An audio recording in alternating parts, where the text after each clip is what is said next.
I told you to be back within 2 hours, Remus said, circling around me like a stalking wolf. I was back within 2 hours. I squeaked. I just left again. After stealing food, Remus pressed. Bentley said I could have as much as I want. The back of a fist collided with my stomach, knocking the air out of my lungs.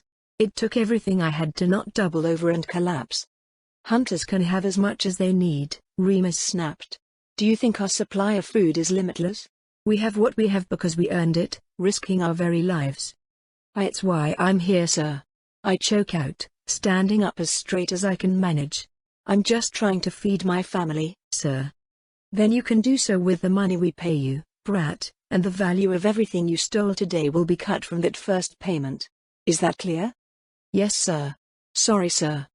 My team and I were in the courtyard where Remus first spent hours kicking the shit out of me. They were all standing around awkwardly while Remus gave a repeat performance for my food stunt. Well, everyone except Penelope stood around awkwardly. She just seemed bored. Meanwhile, am trembling furiously. All that food, was just for hunters? There's only 33 people in the building. I could feed my family for weeks with what they had in a day. This was absurd. It was unfair. I didn't deserve this. Not the beating, maybe I deserved that. Just not this. All this hunter stuff. This was such a huge jump in luxury that I couldn't comprehend it. I suppose that most of the people here might not live long enough to see much more of it. That didn't apply to me, though. I had to live. I didn't deserve it because I might die. I'm just even more of an undeserving failure if I did die. If that happens, it's all for nothing. Now then, with that out of the way, Remus growls. Today, we're going to talk about adding Vita to your formation. As I've mentioned before, formations are a godsend when things are going right and a liability when they're going poorly. The point of a formation is to force the monster to fight on your terms, so I shouldn't have to tell you the best place to put Vita. Right behind me, Nora says immediately. Correct, Remus agrees, nodding. She can use that spear to add a little punch to your lackluster offense, but most importantly you can keep her in the middle of the formation, where she can detect ambushes and easily shift to help anyone who needs it. Vita, your first job as a scout is to scout. Your second job as a scout is simply to back up anyone who needs it. You are the weakest member of your team in a fight, but you're far from useless. Distract, support, and strike as needed, but never stop looking out for threats. Outside the walls, enemies can attack from any direction and they can do so without warning. You are the team's first and most important line of defense. Do not let your allies get surrounded. Why, yes, sir. I bark. The rest of you all know your business, he says. Today, you'll be in a mock battle against me. Treat me like a monster, but it's still a mock battle. That means you stick to support and healing, Penelope. She tisks, glaring but not arguing. Remus had no weapon, but he was decked out head to toe in that giant scale armor, complete with a helmet. There was no chance my spear was getting through that, unless I got a lucky shot to the joints. And I knew that would be luck. I'm nowhere near skilled enough to hit a pinpoint strike on someone moving as fast as Remus, so what the heck was I supposed to do? I didn't get much time to think about it. Remus sprung towards Nora and snapped out a kick before I even knew what was happening. The whole team was dressed in full combat gear now, and Nora was no exception. She had heavy, full-body armor much like Remus, though hers was made of chitin rather than humongous scales. She had no weapon other than a huge wooden tower shield that she held with both arms. An impact like an explosion rings through the courtyard as Remus's armored boot smashes into the shield, causing her to skid back a bit. I jabbed at him but he was already on the move, retreating from the joyfully aggressive screams that heralded Bentley's attempts to cut him off and cut him down. Penelope, hit me with the juice, he roars happily. Already? She groans, but her hands deftly start to move around in patterns. That meant she wasn't natural casting, but casting a learned spell? I suppose that made sense. Lots of mages had natural spell talents and expanded on those innate spells by learning formalized magic. The natural instinct of a born biomancer would no doubt help when learning biomancy spells outside a natural caster's purview. Because there were, indeed, things outside a natural caster's purview, I wouldn't keep being able to go with my gut forever. An arrow streaks past my head, reminding me that this probably isn't the best time to think about such things. Another enemy? No, just Orville, apparently unconcerned about keeping my head unperforated. Remus backhands the arrow out of the sky, hammering another kick onto Nora's shield and retreating before I can even think about striking out. I struggle to keep track of Remus's movements, even though I always felt where he is with my soul sense. If only I could predict where he was going to be. Maybe his soul can give me hints? Gah, that's probably cognomancer stuff. I doubt I'm lucky enough to have that in my bag of tricks. Still, even if I'm not going to hit him, I might force him to dodge at an awkward time and make it a little easier for my teammates. Remus went after Nora over and over, giving me plenty of chances to take jabs at him. Why was he going after Nora, though? Was he just pretending to be a mindless monster? Any intelligent fighter with his superior speed would run past her and attack the backline, so why would he? My first job as a scout is to scout. I focus my senses beyond the immediate battle of the courtyard. Just as I feared, 2 more people were rushing from inside the complex to strike my team from behind. Incoming from the rear. I shout. 4 o'clock and 8 o'clock doors. Contact in 5, 4, 3, 2. 2 cheerful, large-souled hunter veterans bust out the doors I indicated, holding huge axes above their heads and roaring like monsters. One each immediately went for Orville and Penelope, but thanks to my call-out, Bentley was already moving to engage. "Dunno if I'll make it," he warned. "Yes you will," Penelope decreed, finishing her spell. Bentley whooped with excitement, suddenly double-timing it into the fray. His sudden speed surprises the monster that had been rushing Penelope, letting Bentley knock the man silly. Orville, meanwhile, holds his own, keeping the other assailant at bay. But that left only myself and Nora with Remus. The instructor pounded mercilessly on Nora's shield, and though she never broke, he was consistently pushing her back. My spear jabs were little more than an annoyance, and as Remus twisted around to try and strike at me, he forced Nora to exhaust herself rushing about to defend. This wasn't going to last. "Bentley!" I yelled back at him. "We need you on Remus. Swap me." "Yes ma'am," Bentley barked, turning around and boosting back my way. "Wait," Penelope shouted. "Who's going to protect me?" "I will. Run towards me." I'm already sprinting her way, spear at the ready. The guy Bentley had been knocking silly is pretty beat up, but he's still kicking and clearly way stronger than me. Why was everyone always stronger than me? Even Orville is doing better in the fight than I am, and he felt weaker. Doesn't matter. No time to complain. I cross places with Penelope, stabbing at her pursuer using my spear's maximum range. He knocks the strike to the side, forcing me to jump back to avoid a gruesome axe swing. That could have actually killed me. I don't have the time to gawk at it, though, as it's followed with a kick to my chest that nearly knocks me on my ass. "You're not going to be much help like this," Penelope complains. "Then do something about it." I snap back, forcing the enemy away with another quick jab. "I am. Just shut up and drop your resistance." Holy shit, I hate Penelope. I do as she says, though. She's still on my team. Her hand presses on my back, and suddenly, everything snaps into focus. Penelope's spell flows over me. Orville was blocking an axe swing with his bow to my left. I felt Nora and Bentley flank Remus behind me, but I could already tell it wasn't going to work. The axe-wielding monster in front of me prepared another downward swing. I should jump no, wait, why jump back? It's so clear now. I should dodge to the side, take the opening to strike. I do so. My spear catches him in the arm. "'S a good spell," I comment, vibrating a little.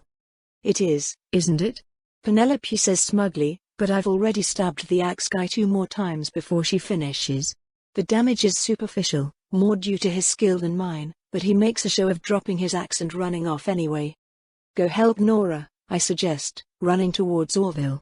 The 2 of us together convince the other interloper to flee, leaving the full team clear to focus back on Remus. Nora looks absolutely exhausted, although Penelope casts something and she immediately stands back up straighter.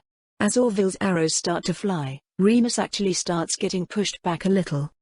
This was good, right? I get back into position. It was way easier to strike at Remus with Penelope's spell on me. Finally, some progress. Remus was rapidly getting pushed backwards now. His back would be to a wall soon. Our team might win. No, wait. Don't get cocky. I keep my senses peeled for any incoming reinforcements. Nothing. No one else was approaching the courtyard. So what was? Suddenly, Bentley stumbles, his leg dropping into the ground up to his knee. Was that a pitfall trap? Thus immobilized, Remus catches Bentley with a roundhouse kick to the head, knocking our team's physical offense out cold. It all went downhill from there. I'm still jittery from the spell Penelope cast on me when the fight was declared over and Bentley was brought back to consciousness. It was so weird. Everything felt so fast. Yet I can't stop thinking over and over about how, of all things, Remus swung the match with a tiny, foot-deep hole. Damn it. We were all so close. Or had he been sandbagging? Had this been his plan all along? As badly as Bentley had gotten walloped, I have plenty of my own bruises as well. Remus didn't stop until everyone was beat and broken. Though he never hit Penelope. Was she getting special treatment for being a biomancer, or something else? Either way, it was bullshit. I have certainly seen worse battles from teams as new as yours, Remus declared. But in the end, your scout failed you. If this had been a real fight, you would all be dead. What? Fucking asshole piece of. I'd rip his damn soul out. No. No, calm down. Calm down. Why was he being an asshole? Did he just not like me? Well, he clearly fucking likes Penelope. No, no, no, no, no. Think. My lower lip starts to quiver a bit, tears starting to well up, but I clamp down on that feeling, hard. I will not cry here. I've gone through way worse shit than this. What's a little bit of humiliation, after what I've been through? Yes sir, I say, standing as stiffly as I can. I was overly reliant on my ability. I still need to learn about threats I can't detect, like traps. Remus takes off his helmet. Maybe it's my imagination, but I think he's almost smiling. Correct, he says. You did well at your role up until the end, Vita. But if any one of you does not excel for the entire fight, the whole team dies. I nod, slowly. What should I have done differently, sir? I ask. I'm not any more capable of spotting a hole in the ground than anyone else on the team. I can't help but feel like I want to protest being singled out. Remus nods. Well, certainly it could be argued that the blame is on Bentley. But, Vita, what would have happened to you if Nora hadn't been covering you in the first part of the fight? I frown. I would have gotten the shit kicked out of me, obviously. Your allies covered for your weakness because that was their job, Remus continues, clearly picking up on your expression. Your job is to spot threats. Should you not be the one excelling in that area, so you can cover for your allies when they are lacking?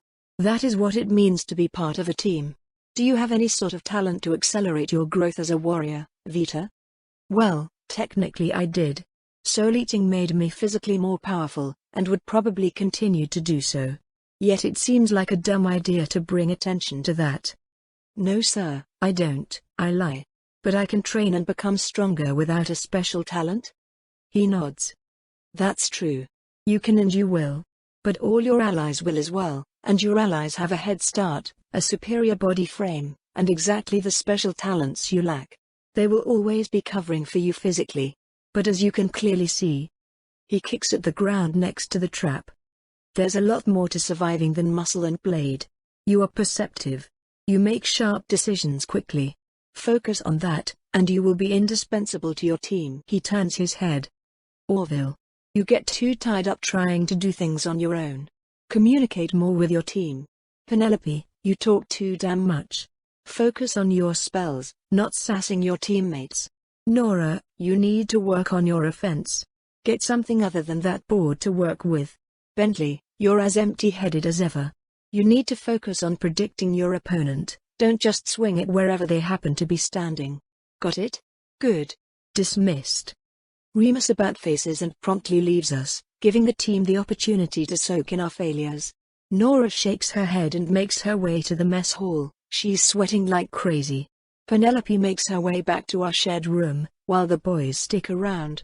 I stand with them, not really feeling like doing much of anything. I'm utterly, completely exhausted and Orville looks much the same. Bentley, on the other hand, doesn't look tired in the slightest, presumably because he recently had a concussion-induced nap. Predict where they're going to be and swing there? Are you sure that's what Instructor Remus meant, Orville? What if I predict wrong? Then you miss, Orville answers blandly.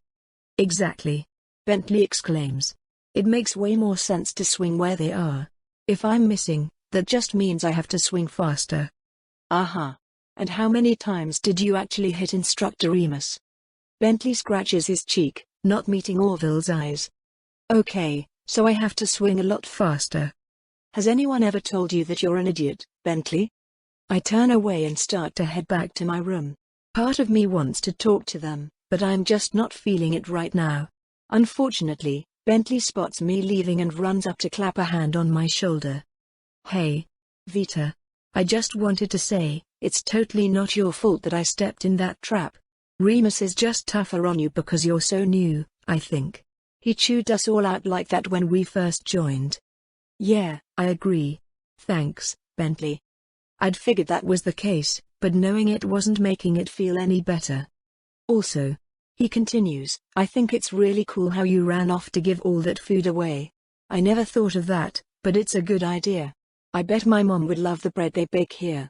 It's too bad we're not allowed to take it home, huh? Yeah, I say again, shrugging his hand off my shoulder. Well, I'll see you later, Bentley.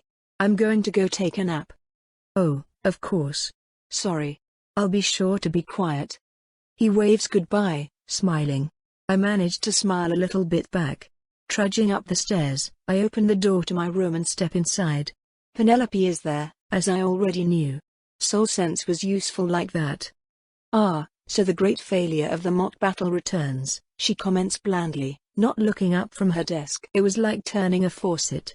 I step in quickly, grab Roscoe when I'm sure she's not looking, and leave. I would not cry in there. Not in front of her. Never, never, never. I let my senses guide me to a room with no one in it, which turns out to be a dusty old storeroom. Fine by me. I close the door behind me, squeeze my friend, and let the water flow. Quietly, oh so quietly, I begin to sob. Waste of water, but I have plenty of water now. It was always easier to hold back tears when the body couldn't make any. Damn it, damn it, damn it. Why was this so hard? Why did I feel so awful? This shouldn't hurt so bad. My life has been full of worse things than Remus and Penelope and the bruises I get from fake fights where I won't really die. But I tried so hard to win and everything was going right, and then the tears flowed still, and no amount of telling myself they shouldn't be there was going to stop them. I squeezed my stuffed bird as hard as I could, soaking him with my despair. It was just so hard. So scary. Why did I have to be born a blasphemy? Why did I have to be my family's hope? Why did it feel like everything I've accomplished was going to collapse at any second? I don't deserve this. I'm just a screw-up, a failure, an accident. I should not be here. Yet I have no choice, I have to keep going. What else is there to do? Eventually, after what feels like forever, the tears stop. I dry my face, give Roscoe one last massive squeeze, and return to my room. Penelope is still there, writing away. I tuck my stuffed bird under the covers again, hoping she won't look up. She doesn't.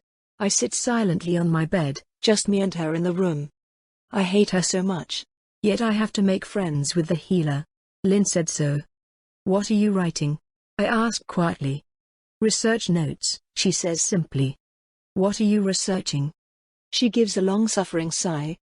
If you must know, I'm researching the brain. It's one of the great mysteries of biology. Why's that? I ask.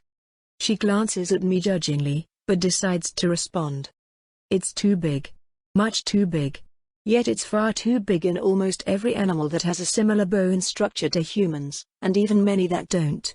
We know a few of the things the brain does, and they're certainly important things. It directs the muscles, for example. But so much of the brain just seems to do nothing. Nothing at all. For a long time it's been theorized that those seemingly useless bits had some function we've failed to discover. I'm trying to find that function by systematically destroying sections of rat brains. By seeing how their behavior differs when they lack certain parts of the organ, we can hopefully gain clues as to what those parts do. Yet they really do seem to do nothing. I frown, pointing at the rats with strained souls. Those 3 are dying, though. Penelope raises an eyebrow. Yes.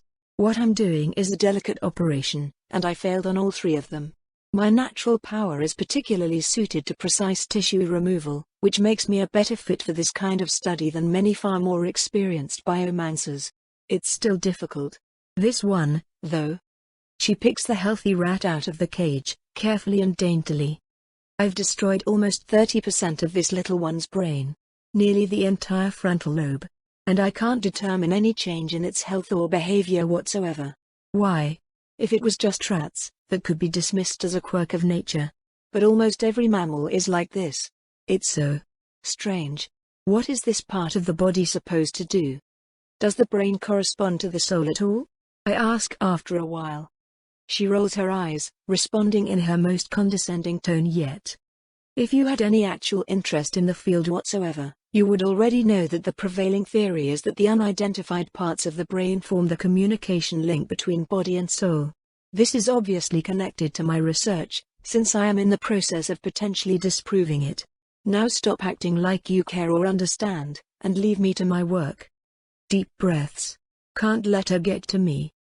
Penelope, come on, I answer, as calmly as I can muster. I've never heard of any of this stuff, but that doesn't mean I don't care.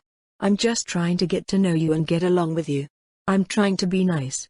Why do you keep going out of your way to be mean? She sighs, still staring at her notes.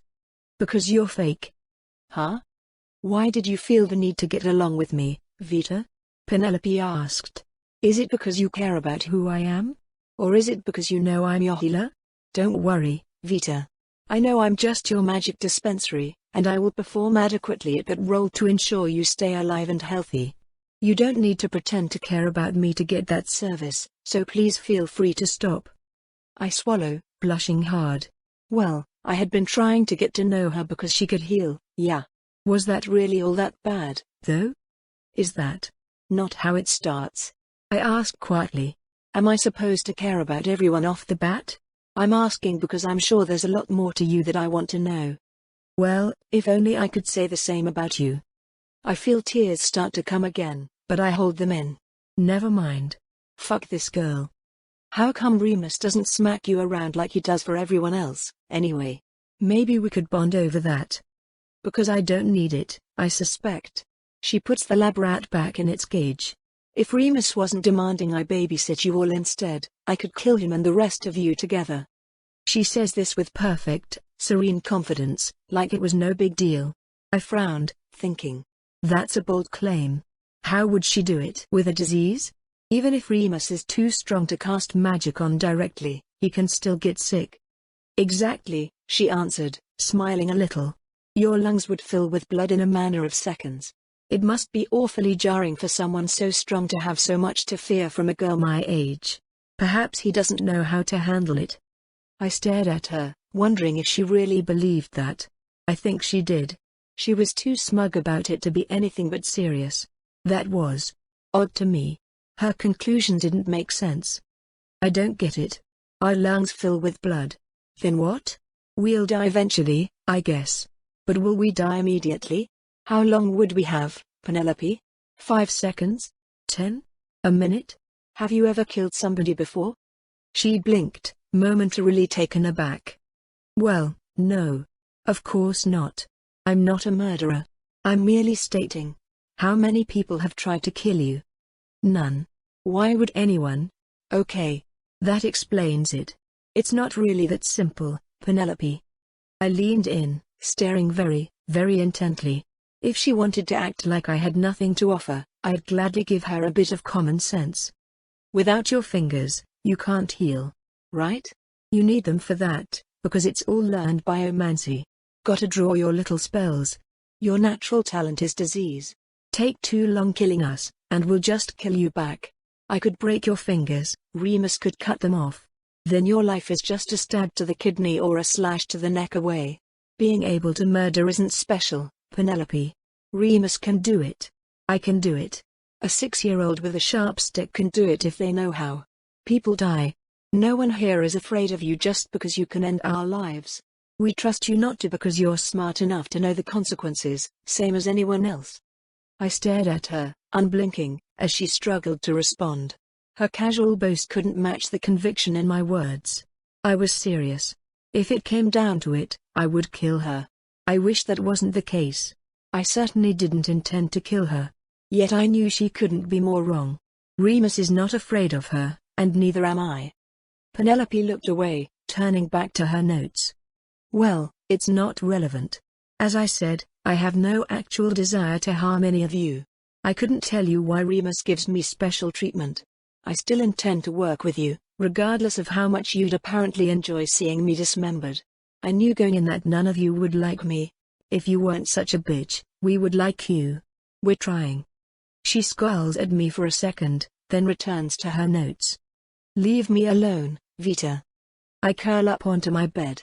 That's probably all I'm going to get out of Penelope today. Honestly, I'm exhausted. I should sleep. Less than a minute later I'm passed out cold, having forgotten to even get under the covers. Not that I don't want you here, but why'd you ask to come with me, Orville? 7 days had passed since I joined the Hunters Guild, and most days had gone similarly to the first. We woke up early, had a light breakfast, got our asses kicked, got chewed out by Remus, endured a couple of nasty comments from Penelope, ate lunch, got our asses kicked again.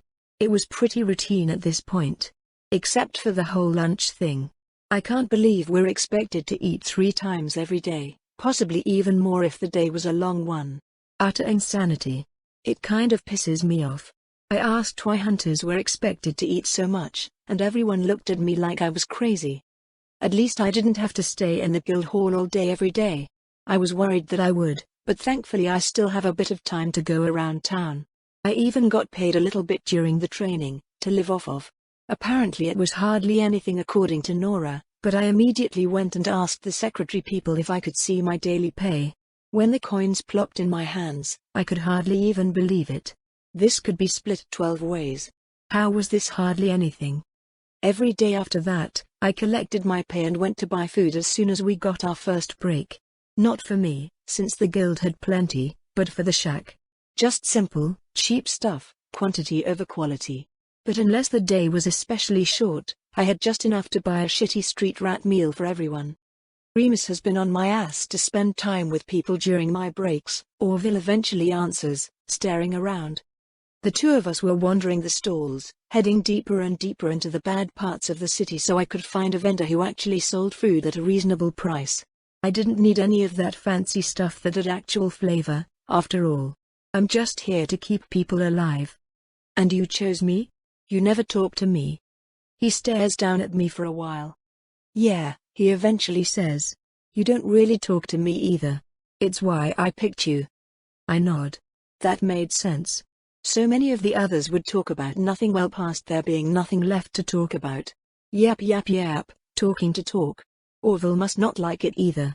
I don't have much reason to talk to the guy, so I tend to not. He wasn't particularly impressive or strong, but he did well enough during practice and what else do I need from him? I had to talk with Nora a lot about positioning and coordinating. I had to talk to Bentley because he never paid attention beyond whatever enemy was in front of him. I had to talk to Penelope because half the time she just wouldn't do anything unless someone told her to. Orville, meanwhile, shot the targets that needed to be shot. I didn't need to manage him at all, and outside of practice I barely ran into him. He was always either out practicing or sitting in his room. Eventually, I find someone grody enough to serve shit food at a decent price, and I load my arms full.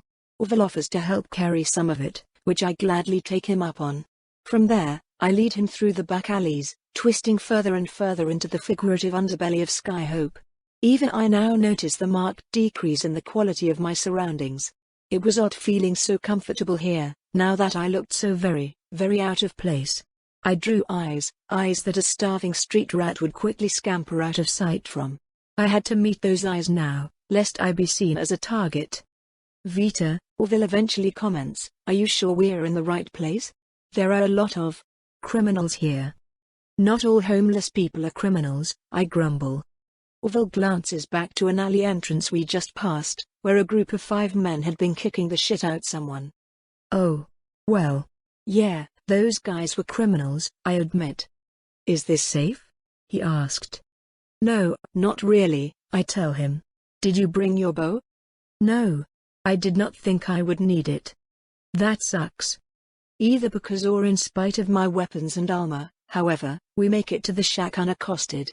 I knock on the door, which falls over. Oops, I murmur. Vita. Excited cheers erupt from within the shack, and in moments I'm swarmed by kids nearly trampling each other for a chance to hug my waist. Laughing, I almost get knocked to the ground by the unstoppable force of starving children. I hand out the food as fairly as I can manage, keenly aware of how horribly thin they all were. Did I really look like that only a month ago? I'm still dangerously thin, but a bit of muscle was filling out my frame. The difference was staggering, and it tore at my heart. Well, hey there, kiddo.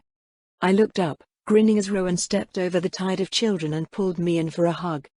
Not a kiddo, I answer automatically, squeezing him tightly back. Have things been going? Better, thanks to you. Who's this? Got a boyfriend already? He tilts his head towards Orville, causing me to turn red. No. Rowan, don't be gross. This is Orville, my team's shooty guy. Orville murmurs, looking up and just barely blinking away an expression of mute horror. Oh. Yes. It's nice to meet you, sir. Likewise, shooty guy, Rowan answers, giving Orville a friendly handshake. She means I'm the archer, Orville says, his eyes flicking back to the 12 munching kids every so once in a while. Did Vita grow up here? Well, she was with us for a bit over a year now, Rowan answered. What she was doing before that is her business. It was just more of this, but worse, I answer. It's really not that exciting. Worse? Orville mutters, but I don't bother to answer him. It couldn't be that hard to imagine. Just keep taking things away. So, Vita, I was actually hoping to talk to you privately for a bit. Rowan prompts. Oh. Yeah, sure. I turn to the kids. None of you steal anything from Orville or I'll kick your asses, okay? A chorus of giggles and awes was the only answer I needed. I step into the shack with Rowan, moving out of sight and letting him put up a silence bubble around the both of us. The Templars want me to spy on the broken Drockens, he said flatly.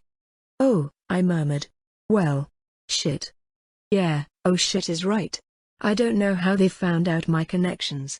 Honestly, I half expect they don't know and they're bluffing me out. The debt we owe the Drockens.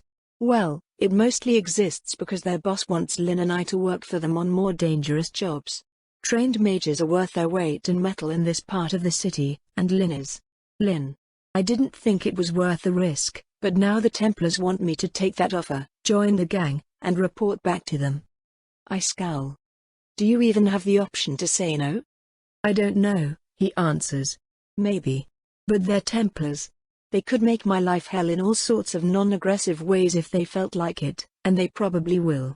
The guy they keep sending is nice and all, but I'm not dumb enough to think he's actually making the decisions. It's mostly tempting because, well, they're offering a lot. I grab him and hug him again. Whatever you decide, I'll help however I can. I think our first hunt is going to be in another week or two, but I'll be around until then. Yeah, he says, patting my head absent-mindedly. Thanks, Vita. I'm just really not sure what to do. It's so dangerous. But there's danger in denying the Templars as well. Is there anything working for the Templars will get us besides money? Because I can handle money. There's not a lot, Rowan says, scowling. The Templars probably could give all the kids a good life, but I'm not exactly very useful as a spy if I suddenly and suspiciously start getting support from a third party. The broken Drockens are the ones renting us this shack, so they're obviously going to notice if the kids move out. It's just. Who do we fear more? I finish for him. The Templars or the broken Drockens? Not quite, Rowan says. I mean, the answer to that is the Templars. The Templars are far more dangerous. But their oath if I scorn them is probably just going to be repeatedly inconveniencing me, not dragging me into an alley and beating me to death. So what's the issue? I don't like the Templars. I'm afraid of the Templars. But I hate the broken Drockens. I just want to fuck them over to say I did. I smile a little. No risk, no reward, right? As long as you promise not to die. He laughs. Yeah. Okay. I promise, Vita. I nod. There's only one more thing to say, really. Where's Lynn? What does she think of this? Out on a job. She's hesitant, obviously, he answers. Don't tell her I told you, but she fears the Drockens almost as much as I hate them. There are a lot of powerful people in their ranks, even by Lynn's standards. And of course, if they find out we're crossing them, the kids lose everything. Maybe everything. They call it a debt, but it's no secret that the real thing they're holding over us is the kids. Oh, I say. Yeah, Rowan answers. But, damn, Vita. You're growing so much. When we look at you, we can't help but want all the kids to have that kind of chance. You know? Yeah, I agree. The Hunters Guild is like a whole different world, really. Well, you'd better get back to your world, then.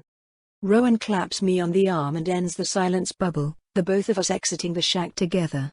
The children were climbing all over Orville, asking all sorts of questions about the Hunters Guild. Okay, kiddos, I gotta go back, I say smugly, savoring my ability to use the word. Orville, check your pockets and let's go. I start the trudge back, making sure to keep my eyes and my soul sensors peeled as potatoes. The walk itself was good training. I had to do my best to note every detail of the street as I went. I couldn't miss anything. I had to think of the whole world like Rowan's cup games. Every detail is essential, and yet also exists to distract me from every other essential detail in the process. We laughed, you know, Orville says. I almost got annoyed when Orville broke my concentration. But no, I had to be able to watch and talk anyway. This was better practice. Laughed? I asked. When Bentley told us how you took all that food and ran off. Even Penelope snorted a bit. We all thought it was so silly. Oh, I said. Yeah. Sorry, I guess. I didn't know. It's okay. The two of us were silent again for a while. I had to take a fairly roundabout route through the alleyways in order to avoid running into anyone else. It was annoyingly difficult, what with so many people going the same way we were. Are you really 16? Orville asks. Penelope insists you can't be. Penelope can go fuck herself, I respond automatically, more annoyed that she's still spreading the lie than I probably should be. As far as I know, yes. I am. He nods. Okay. Sorry I doubted you. Seeing that makes things make a lot more sense, I guess. I nod back, focusing on the alleyways again. Something was bothering me. The last few odd turns we made were matched by another group of two. No sense being stupid enough to assume a coincidence. I think we're being followed, I warn. Orville raises an eyebrow. Followed? By who? I dunno. Two people. One of the souls was a velvety texture, soft and inviting. Yet awful to feel at, since it tasted like oil. The other was just grease, a translucent and that felt slippery yet likely to stick to everything. Well, I don't have my bow, but I can still cast. What do you want to do, Vita? We should probably try to shake them off. I don't like how they taste. Orville gives me a concerned look. What? I mean, to my power, I murmur. One guy's oily and the other guy's greasy. And not like cooked meat. It's gross. This way. I dip down an alleyway. No amount of random turns would shake them off of us. They're a couple turns behind and following anyway. The pair is tracking us somehow, maybe with a power like mine. The alleyways are mostly devoid of people, and while we might be able to reach a crowded street before they catch us, this was still the bad part of town. It would be a while. Still, I have an idea that might get them off our butts. Boost me over this wall, I order, heading into an alley just barely short enough to scale. How come you don't boost me over? Orville grumbles. I'm lighter than you. Come on, just do it. He helps me on top of the divider, a simple clay wall cutting the alleyway off of what was technically private property. Up top, I turn around to reach down and help Orville up as well, legs dangling over the other side. I pull him up just barely in time to spot Friggs and Squigs walking into view. Those assassin guys? Really? Why were they following us? Get down, I whisper to Orville. What? He asks. Rolling my eyes, I push him over the wall, putting a finger to my lips as he looks up to protest. I didn't know what these two murderers wanted, but there was no sense letting them get a good look at my friend. Lying on my stomach, I was uncomfortably doubled over, feet and arms each dangling on one side of the solid clay wall. It was more than a little bit of an award position to look down at people from. I made an effort not to glower as Squigs and Friggs approached. I suppose they're not bad as murderers go. They gave me some tasty food and let me pick up a tasty soul, after all. Still, it was good to be cautious. Well, if it isn't little Vita. Squigs calls out, raising his arms to the sides like he was inviting a hug.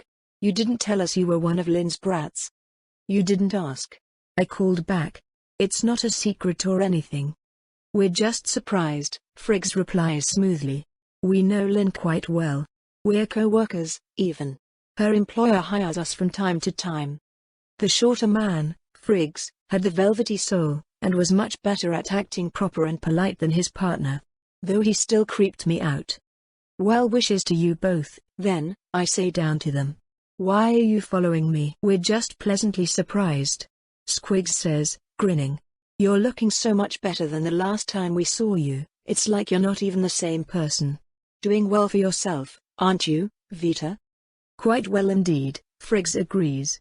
One can't help but wonder if it's related to why Rowan's behind on payments. I shrug, an awkward and slightly painful gesture while doubled over a wall. Sorry pals, I used all my money on food. Are you just here to be all threatening or is there something you want? Squigs scowls at me, but Friggs busts into boisterous laughter. Squigs, I'm telling you. I like this girl. We should have brought her with us. What we want is to make sure that you're the investment your daddy says you are, rather than some arrogant kid who's just going to piss all her money away. Got it, I say. Consider it noted. I'll save some cash for your boss. It's just not going to be a lot until I start killing monsters. Fucking hell, Squigs curses. Monsters? You're a hunter? Your get-rich-quick scheme is to die? You know they stopped giving out care packages to relatives after you bite it, right? I'm not so sure, Squigs. Friggs laughs. I'd be willing to bet on her. A hunter is a noble profession, and I think it's an especially great fit for someone like her. Someone like me? I ask slowly. He smiles. A killer, of course. You have the ruthlessness to survive. When is your first hunt, Vita? I scowl at him. I'd be surprised if it was more than 2 weeks from now, but I don't control that. 3 weeks, then, he says. Show that you're a wise investment by then, Vita. My scowl deepens. Okay, I say. Also, Rowan's not my dad.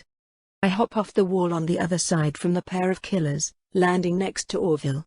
It wouldn't actually stop them from following us, I bet, but they didn't move to do so. That was a relief, at least. Orville opened his mouth to say something, but I shushed him again, moving quickly away from Squigs and Friggs.